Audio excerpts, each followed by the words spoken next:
Queridos amigos, a Sin Medias Tintas, ¿cómo están? Hola a todos, ¿cómo están? Muy buenos días. Bueno, tenemos un programa súper nutrido y variado, pero además tenemos una exclusiva.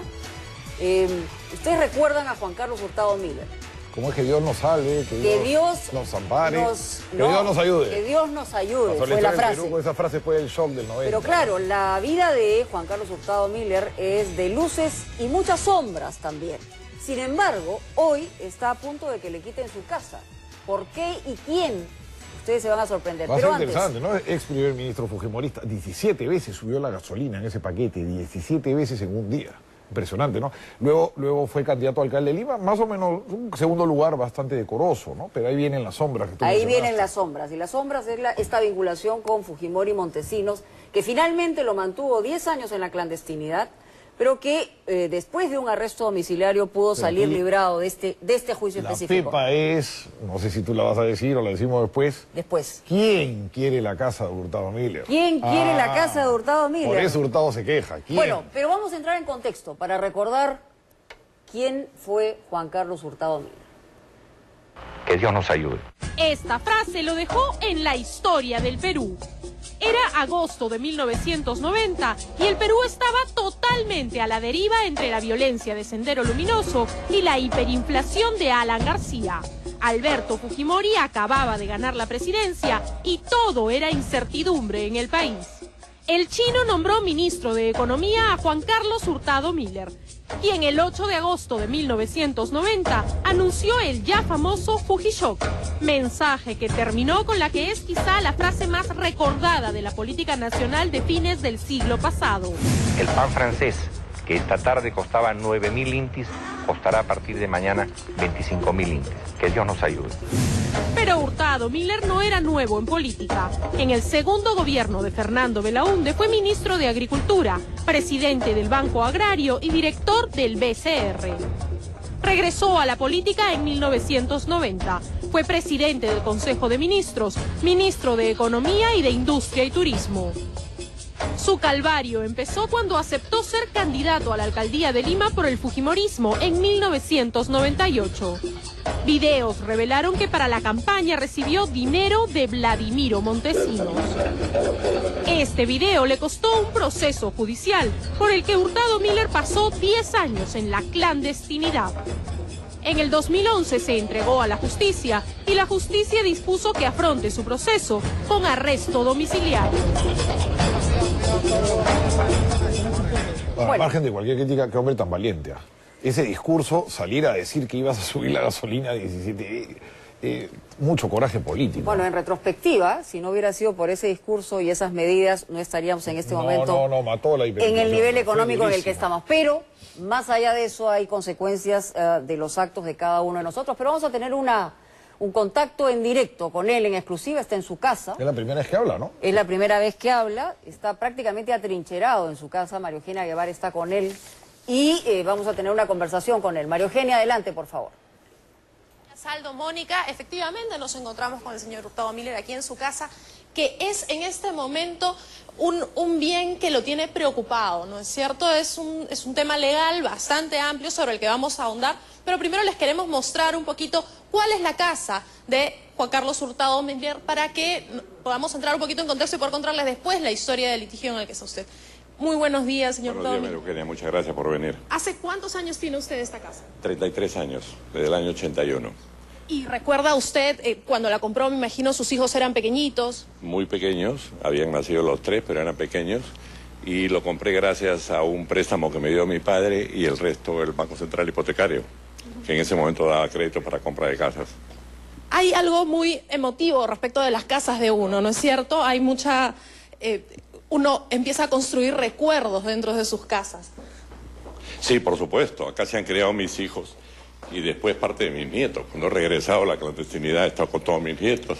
Esta es una casa, vemos una casa bastante grande, lo están viendo ustedes. ¿Cuánto tiene de metraje su casa? 700 metros cuadrados.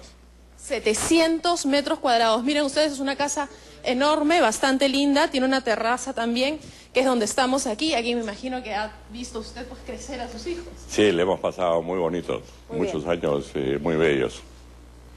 Bueno, ahora el problema es que usted podría perder su casa, ¿no es cierto? Hay 2 procesos judiciales que están en marcha. Así es, hay 2 procesos judiciales con la Superintendencia de Banca y Seguros. Uno de ellos se inicia en el año 2001, cuando yo hago un arrendamiento financiero y entrego mi casa, se la vendo al Latino Leasing, que era la financiera del Banco Latino, para conseguir recursos para comprar unos automóviles, porque yo tenía la concesión de Hertz Rentacar en Lima. Ese proceso sigue, ese proceso se me requirió el pago en el 2002 y yo pagué, sin embargo la superintendencia me resolvió. En fin, ellos dicen que yo no pagué, yo digo que yo pagué, estoy mostrando los documentos, estamos en ese proceso. Pero eso no es el motivo de hoy día, que es el peligro de hoy día. No sé. María Eugenia. Sí, Aldo, te escuchamos. Sí, antes de pasar al tema de fondo que nos va a explicar el proceso que está siguiendo, esa casa también, buenos días. Buenos días, Aldo. Don Juan Buenos Carlos. días, Mónica. ¿Cómo estás? Buenos días a la audiencia que no he saludado, mil disculpas. No se preocupe. Esa casa, estábamos comentando con Mónica antes de entrar, es histórica, porque ahí estuvo escondido Alan García. Usted salvó a Alan García después del golpe del 92, ¿no? Nos enseñará después dónde lo tuvo escondido a Alan. ¿Dónde lo tuve sabe él y yo nada más? Pero que sí estuvo acá, estuvo entre 4 y 5 días. Él vino por el jardín y yo lo recibí y se pasó 4 o 5 días acá. Y después, en acción casi heroica de mi hija, porque había 100 soldados afuera y 4 tanquetas, mi hija Ana María, la segunda, lo sacó en un automóvil. Con su hijo en ese momento, que tendría 1 año, y con una chica que trabajaba con ella. Y un hecho anecdótico gracioso, para que escuche a Alan García, hubo que echarlo en la parte de atrás del carro y la chica, el ama le puso los pies encima. Y ella dice que es la única persona que le ha puesto los pies encima a Alan García. Bueno, usted ha tenido mucho coraje, el paquetazo, y esconder a Alan García en ese momento era bien arriesgado, pero Mónica ahora quiere entrar. Bueno, yo quiero entrar al fondo del asunto. No, Mónica, ¿me permites una pequeña cosita? Sí, cómo no. Aldo, no fueron 17 veces, fueron 33 veces. 33 veces subió la gasolina, el galón. 3000%. Qué bárbaro. Bueno, había que tener Perdón, coraje. Mónica, la interrupción. Sí. Había que tener coraje para hacer una cosa de esa naturaleza. Sin embargo, después vamos a hablar de algunas otras cosas. Encantado. Pero ¿quién le quiere quitar su casa? Fíjate, como le explicaba a María Eugenia, son 2 procesos. El primer proceso que sigue su curso, pero el segundo proceso es en el año 2002, se liquida Latino Leasing, la financiera del Banco Latino, y la Superintendencia de Banca asume, como hace siempre en los procesos de liquidación, todos los poderes de la Junta de Accionistas, del directorio y de la gerencia general. Bueno, perdón, ellos asumen la casa, o sea, toman la casa como si usted no hubiera terminado de pagarla o algo así. No, ellos asumen Latino Leasing. O sea, lo que hace la superintendencia, asume Latino Leasing y los bienes que Latino Leasing tiene en gestión. Porque la responsabilidad de la superintendencia es cobrar las deudas hacia Latino Leasing para pagarle a los ahorristas, lo que se llama cobra las cuentas activas para pagar las cuentas pasivas. Esa es la responsabilidad de la superintendencia. Y eso es lo que hizo en el 2002. Pero lleva el proceso hasta el 2012. Y en el 2012 nombra al Banco Nuevo Mundo en liquidación para que sea el que liquide los bienes. Él está facultado para hacerlo, el artículo 118 de la ley del sistema financiero. Y el Banco Nuevo Mundo saca a licitación mi casa. ¿Por qué la saca a licitación? Parte del proceso, dejando constancia que está en litigio. El Banco Nuevo Mundo explica a los postores. No tiene postores y acá viene el problema. ¿Cuál es el problema? Nadie la quiso comprar en el momento en el que la puso a licitación porque ya tenía un dueño. Así es. Pero de ahí piden autorización, el Banco Nuevo Mundo en liquidación pide autorización al superintendente para venderla en forma directa. Y vende en forma directa al señor Luis Osterling Dyer Ampudia en el año mayo del 2012. Era esposo de la señora Carmen Omonte. La señora Carmen Omonte. Entonces congresista y ahora ministra de la Mujer. Así es. Y por lo tanto estaba impedido de contratar con el Estado, según el decreto legislativo 1017. El señor no podía postular para comprar la casa. Sin embargo, se hizo el contrato y se le vendió. Pero esa es la gran pregunta. ¿Esto es una casualidad o es un tema político? O sea, porque hay 9 millones de habitantes en Lima y justo el esposo de la ministra Omonte, ¿no? Suena raro, ¿no? No es Federico Pérez, ¿no?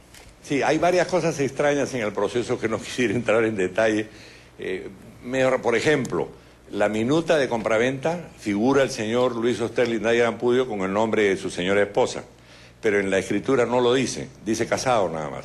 Entonces, la Corte Suprema, que ha tenido el expediente, no sabe con quién ha casado el señor, porque ha podido decir, momentito, este es un bien público que no puede ser vendido a una persona que es cónyuge de una congresista. Un poco la lógica de esa norma también es que los cónyuges o los familiares directos de los funcionarios públicos tienen acceso a información privilegiada. Ellos podrían tener ventajas sobre cualquier otra persona, digamos, natural que quisiera también participar del proceso. Esa es justamente una de las razones porque el decreto legislativo 1017 prohíbe la participación de los funcionarios públicos porque tienen información privilegiada, ¿no? Señor Hurtado Miller, quiero hacer una pregunta. ¿A cuánto estarían vendiendo o comprando su casa y cuánto cuesta? Tengo acá, le acabo de enseñar a María Eugenia, una valorización que hicimos nosotros el 23 de marzo del 2012. Valor de tasación 1.481.569.80 dólares, perdón. Esa es la tasación. Tasación en marzo. Y la casa fue vendida en mayo, 60 días después, en $400.000. No, pues claro. ¿En 400.000? Sí, así es. O sea, yo me es el imagino valor que usted figura en el cuando contrato. compró ese terreno, usted se mudó cuando en esa época Chacaría estaba vacío. Por eso también imagino que el lote le había salido muy barato en ese momento. Pero ahora pues eso vale mucho dinero. Me costó $150.000. Claro, en el esa época el 81. terreno es muy barato por esa zona, claro. Ahora, ¿y esto cómo lo llama usted en realidad? ¿En qué situación está? ¿De verdad está a punto de perder su casa o esto todavía tiene posibilidades de una defensa jurídica? Son dos aspectos. Uno es el juicio que continúa, pero dentro del juicio había un pedido de desalojo que lo asume el señor Dyer Ampudia en lo que se llama una sucesión procesal. Él continúa y pide al juez Yamoja del 33 juzgado, como ya lo pidió, que desalojen la casa. Y yo me he dirigido al juez Yamoja y le he dicho, señor, usted no puede continuar con el proceso de desalojo porque el proceso de desalojo del señor Dyer Ampudia se apoya en un derecho que es el contrato nulo, porque lo dice la ley. Ahora, y por lo tanto la acción es ilegal. Perdón, una pregunta Mónica. más. ¿Su estatus jurídico o legal lo pone todavía en una situación de vulnerabilidad para perder su casa o no? No, estoy litigando. El problema es que si me desalojan de la casa, el señor tiene una ventaja de que físicamente está instalado acá. El juicio continúa y puede continuar 5 o 6 años, lo que sea, pero el señor está instalado acá, ilegalmente, porque está basado en un contrato nulo. ¿Y usted qué haría? ¿Usted se va a trincherar en su casa? ¿Se va a quedar en su casa? ¿Cómo? No tanto. Es que No tengo que acatar la ley, si la ley dispone eso. Pero yo me he dirigido al juez Yamoja y le he dicho que por favor no proceda sin antes enviar a la Corte Suprema y enviar a la Fiscalía como corresponde, como manda el Código de Procedimientos Civiles, para que opinen si el señor tiene un contrato nulo, si no tiene nulo, si tiene derechos, si no tiene derechos, si tengo razón yo o no. En el desalojo. Eso es lo que le he pedido al juez Yamoja del 33 Juzgado Civil. Bueno, es una cosa bastante simple, ¿no? O sea, la persona compró la casa cuando no podía comprarla, dice la ley que el contrato inmediatamente se hace nulo, por lo tanto, esto o sea, la compra-venta ni siquiera existe. ¿Cómo es que el juez no está al tanto o qué está pasando ahí? Es que puede ser que el juez haya sido sorprendido igual que la Corte Suprema, porque él ha mirado una escritura pública de compra-venta donde dice Luis Osterling Dyer Ampudia de situación casado, situación civil casado, pero no dice con quién. Le queremos hacer dos preguntitas que el tiempo corre.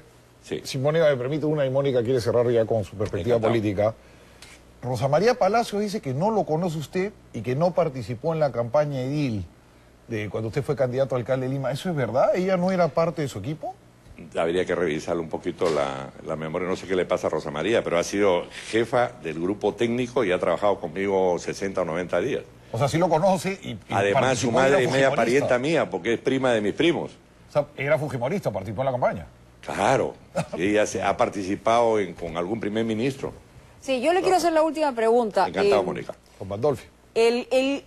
La vinculación con Montesinos, con Fujimori, digamos, ¿le ha generado a usted estar 10 años en la clandestinidad y tener un juicio de esta naturaleza después de haber tenido cargos muy importantes? Sí. Esto me cierto. imagino que debe haber sido el arrepentimiento de su vida, ¿no? ¿Cómo lo ve en perspectiva? No, lo que pasa es lo siguiente, cuando se me dice que el dinero para la campaña le iba a entregar Montesinos, yo no tengo inconveniente, inclusive presento un presupuesto que lo he entregado a la Fiscalía y lo he entregado al juez.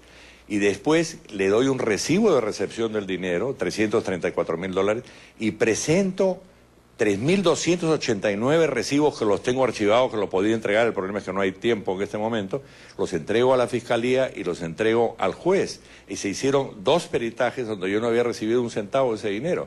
O sea, había buena voluntad de mi parte de recibir un dinero y de ninguna manera pensando que era un dinero ilegal, porque nadie que va a recibir dinero ilegal presenta pues rendición de cuentas. Pero mi pregunta era, ¿se arrepiente o no se arrepiente de una situación de ese tipo?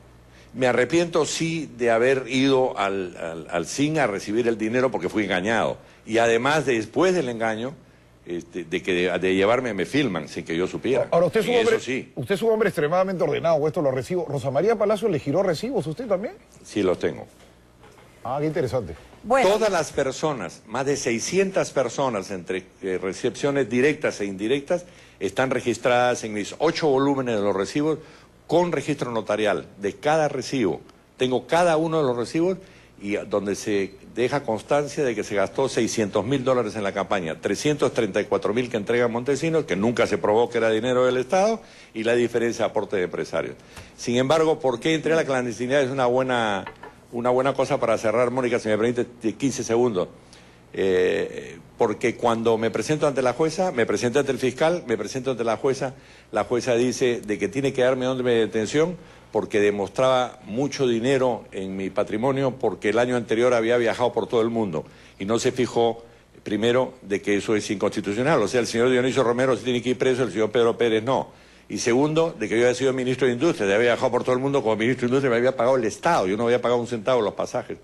Y la segunda cosa, cuando paso a la superior en apelación, me dicen el delito fluye del video. O sea, un delito de función fluye. O sea, si me recibo la plata en la iglesia es de los feligreses. Si recibo en el banco de crédito es privado y hay dinero en mi vivienda. En un delito de función hay que probar el origen del dinero y la capacidad jurídica del que entrega el dinero. Ese es un delito de función. El video funciona cuando es un delito de hecho. Se ve una persona que asesina a otra, el video es prueba. Pero en un delito de función... Por eso es que no había derecho, pues. Podríamos seguir hablando de este tema. Mil disculpas, Mónica, por extenderme. No, está bien. Arrepentimientos más, pero le agradecemos muchísimo y ojalá que la ley se cumpla, y la ley se cumpla en todos los extremos. Muchas gracias. Eso es todo lo que quiero. Muchas gracias, Mónica. Muchas gracias, Aldo. Muchas gracias, María Eugenia. Gracias a María Eugenia también por este contacto exclusivo. Bueno, es una exclusiva interesante, ¿eh? Vamos con las... tenemos